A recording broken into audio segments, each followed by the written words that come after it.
नमस्कार। कहते हैं ना कि चुनाव में हार जीत का फैसला अक्सर बहुत ही छोटे मार्जिन से होता है। आज हम एक ऐसी ही कहानी की गहराई में उतरेंगे। जगह है मणिपुर की ओइनम विधानसभा सीट, जहां सिर्फ 442 वोटों ने, जी हां, सिर्फ 442 वोटों ने एक पूरे इलाके की तकदीर तय कर दी। तो चलिए समझते हैं कि जमीनी राजनीति असल में काम कैसे करती है, ये सब हुआ कैसे और इससे हम सब के लिए सीखने को क्या है। तो ये है मणिपुर का ओयनम विधानसभा क्षेत्र नंबर 25। अब देखिए, ये सिर्फ एक नक्शे पर एक जगह नहीं है। ये एक जीता जागता सबूत है इस बात का कि कैसे देश के किसी भी एक कोने में बैठे लोगों के अपने मुद्दे, उनकी अपनी रोज की परेशानियां राष्ट्रीय स्तर की राजनीति पर भी असर डाल सकती हैं। देखिए, किसी भी चुनाव को समझने के लिए ना आंकड़ों से पहले लोगों की नब्ज पकड़नी पड़ती है। तो जरा सोचिए, ओइनम का वोटर क्या सोच रहा है। वो हर साल आने वाली भयानक बाढ़ से परेशान है। वो टूटी फूटी सड़कों और खराब इंफ्रास्ट्रक्चर से तंग आ चुका है। उसे अपने बच्चों के लिए, युवाओं के लिए रोजगार की चिंता है। और हाँ, जातीय संघर्ष के जो जख्म हैं वो अभी भी हरे हैं। इन सब के बीच बस एक गहरी चाहत है, शांति की, स्थिरता की। असल में तो यही वो मुद्दे हैं जो वोट किधर जाएगा ये तय करते हैं। और 2022 में ओइनम के लोगों ने अपनी आवाज उठाई, जबरदस्त तरीके से। सोचिए, 92.9% का टर्नआउट। ये साफ दिखाता है कि लोग अपनी बात कहना चाहते थे, वो बदलाव के लिए तैयार थे। उन्होंने तो अपनी आवाज बुलंद की, लेकिन नतीजा एक बहुत ही बारीक सी फुसफुसाहट में तय हो गया।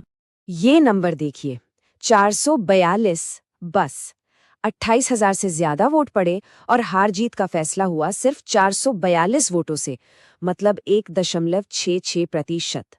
2% से भी कम का फर्क। लोकतंत्र में एक एक वोट की क्या कीमत होती है, ये नंबर उसकी सबसे बड़ी मिसाल है। तो आइए इन नतीजों पर एक नजर डालते हैं। ये चार्ट आपको पूरी कहानी बताएगा। आप देख सकते हैं कि जीतने वाली पार्टी एनपीपी और दूसरे नंबर पर रही बीजेपी के बीच मुकाबला कितना कड़ा था। बहुत ही कम फर्क। लेकिन असली कहानी इन दोनों की नहीं है। असली कहानी छुपी है तीसरी पायदान पर, भारतीय राष्ट्रीय कांग्रेस, जो इस रेस में बहुत पीछे रह गई। तो असली सवाल ये नहीं है कि जीत इतनी करीबी क्यों थी। असली सवाल है एक बहुत बड़े ढलान का, एक पतन का। सोचिए, जो पार्टी सिर्फ 5 साल पहले 2017 में लगभग 46% वोट ले रही थी, वो 2022 आते आते सिर्फ 12% पर कैसे सिमट गई। आखिर ये हुआ क्या? अगर हम ओइनम के चुनावी इतिहास को देखें तो एक चीज बिल्कुल साफ हो जाती है। यहाँ की राजनीति हमेशा से बदलती रही है। यहाँ का वोटर किसी एक पार्टी से बंधा हुआ नहीं है।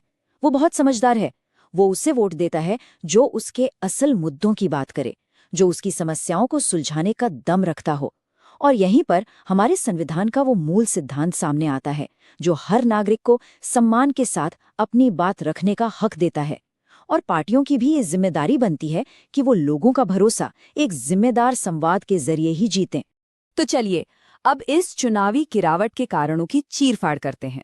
समझते हैं कि आखिर ऐसा क्या हुआ कि एक मजबूत दिख रहा किला ताश के पत्तों की तरह ढह गया। इसकी 3 बड़ी व्यवस्थागत वजहें सामने आती हैं। पहली, कमजोर जमीनी संगठन। हुआ ये कि जब एक पुराने एमएलए ने पार्टी बदली तो उनके साथ पूरा का पूरा जमीनी ढांचा ही चला गया। कार्यकर्ता नेता के साथ जुड़े थे, पार्टी की विचारधारा से नहीं। दूसरी वजह, कहानी का जमीन से कट जाना। मतलब नेशनल लेवल के बड़े बड़े नारे ओइनम की बाढ़, टूटी सड़कों और बेरोजगारी जैसे असल मुद्दों पर भारी पड़ गए। और तीसरा, वोट का बिखराव।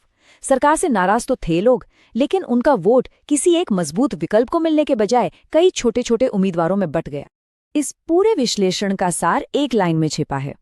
ओइनम में भरोसा एक लीज की तरह है, कोई परमानेंट मिल्कियत नहीं, और इस लीज को हर चुनाव में रिन्यू करवाना पड़ता है। मतलब साफ है, आप जनता के भरोसे को फॉर ग्रांटेड नहीं ले सकते। तो ठीक है, समस्या तो समझ आ गई, लेकिन सवाल यह है कि इस बिखराव से वापसी का रास्ता क्या है। यहीं पर एक डेटा ड्रिवन ब्लूप्रिंट, एक एक्शन प्लान सामने आता है। ये सिर्फ प्रॉब्लम नहीं बताता, बल्कि सॉल्यूशन का एक प्रैक्टिकल रास्ता दिखाता है। इसे नाम दिया गया है चतुर्मुख सिद्धांत। इस स्ट्रैटेजी के, जैसा कि नाम से ही जाहिर है, 4 मुख्य पहलू हैं। पहला है चुनावी, यानी उन वार्डों पर फोकस करो जहां जीत का मार्जिन बहुत कम है। दूसरा, संगठनात्मक, मतलब गांव-गांव जाकर बूथ लेवल पर संगठन को फिर से खड़ा करो। तीसरा, कहानी, यानी एक ऐसा नैरेटिव बनाओ समावेशी विकास और शांति का जो सीधे लोगों की नौकरी, सड़क और सुरक्षा की बात करे। और चौथा, संसाधन, क्योंकि पैसा लिमिटेड है तो गठबंधन के साथियों का इस्तेमाल करो और मीडिया कवरेज पर ज्यादा ध्यान दो। और ये स्लाइड ये उस सबसे बड़ी चुनौती को दिखाती है जो अक्सर पार्टियां नजरअंदाज कर देती हैं, नेशनल नैरेटिव और लोकल असलियत के बीच का गैप।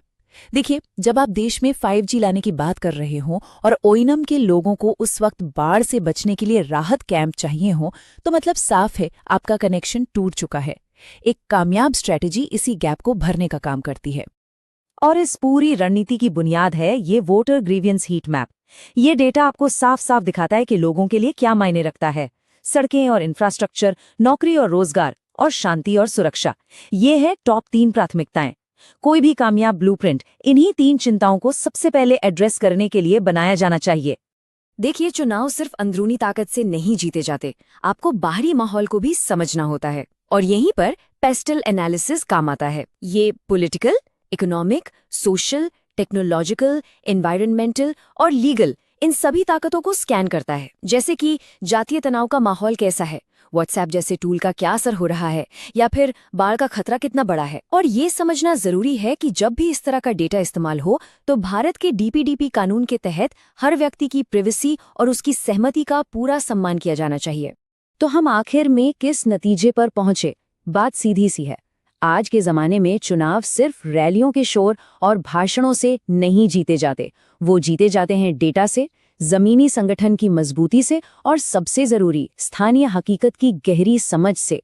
ये ट्रेडिशनल कैंपेनिंग से डेटा ड्रिवन गवर्नेंस की तरफ एक बहुत बड़ा शिफ्ट है। तो आखिर में ओइनम का वो 442 वोटों का फासला हमें अपने लोकतंत्र के बारे में क्या सिखाता है?